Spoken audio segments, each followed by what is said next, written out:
En ce moment, on parle de la fin de vie, sujet ô combien sensible.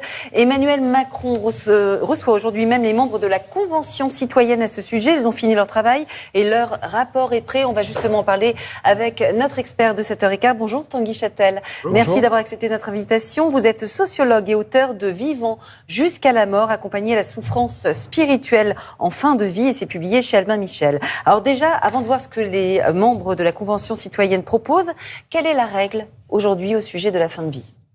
La règle, c'est qu'il y a une loi. Cette loi prévoit des soins palliatifs. Elle a été enrichie à plusieurs reprises.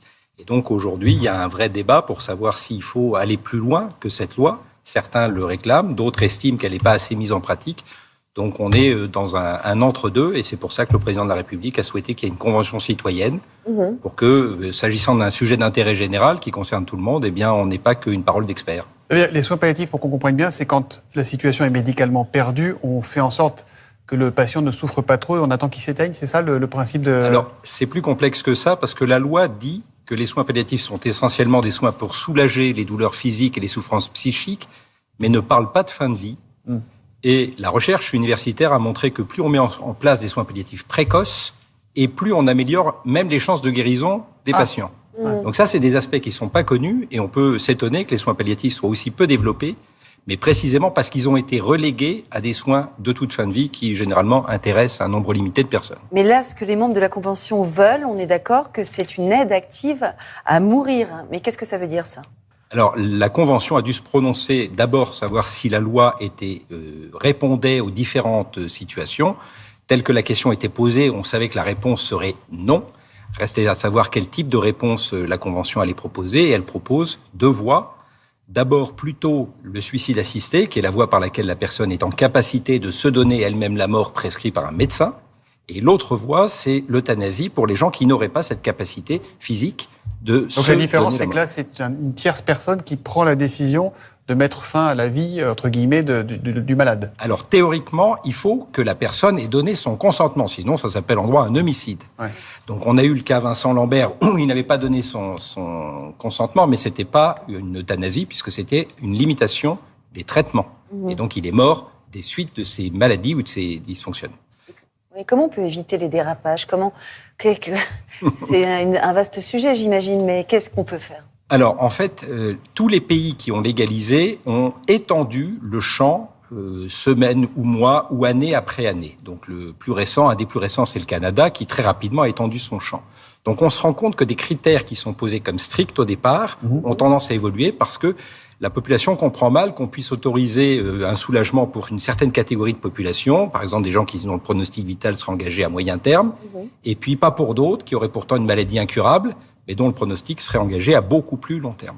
Donc on voit que très rapidement, le droit peine à contenir les limites, étant donné qu'il y a une demande sociale qui est portée par une inquiétude.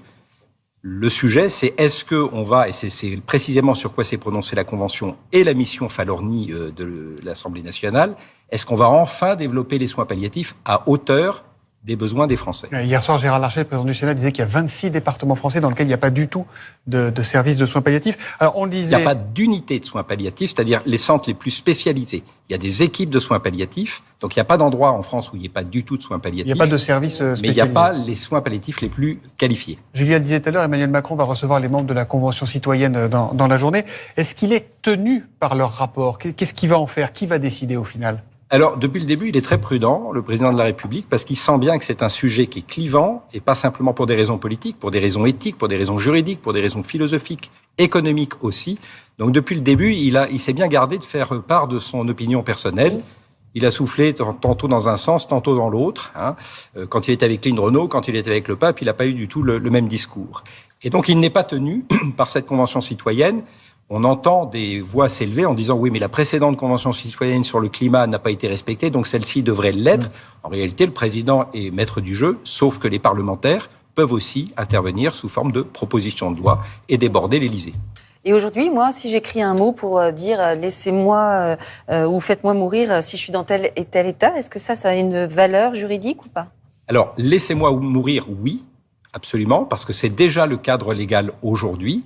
En revanche, injectez-moi un produit qui va provoquer la mort, là, vous n'êtes pas dans le cadre légal, parce que vous demandez à un médecin de trahir, et son serment d'Hippocrate est la loi. Et donc, c'est ça le sujet aujourd'hui, c'est est-ce qu'on va aller jusqu'à demander au médecin de provoquer un acte, alors que 800 000 soignants ont dit, c'est pas un travail de médecin, c'est pas un travail d'infirmière, à la limite que les gens, comme il y a la liberté du suicide, mettent fin à leur jour dans des conditions un peu encadrées, pourquoi pas, mais n'impliquons pas les soignants dans un acte comme celui-ci. Eh bien, merci beaucoup Tanguy Châtel. Je rappelle que vous êtes l'auteur du livre « Vivant jusqu'à la mort, accompagner la souffrance spirituelle en fin de vie » et c'est publié chez Albin Michel. Et préfacé par Jean Leonetti, qui est donc l'auteur de la loi Claes-Leonetti qui s'applique aujourd'hui.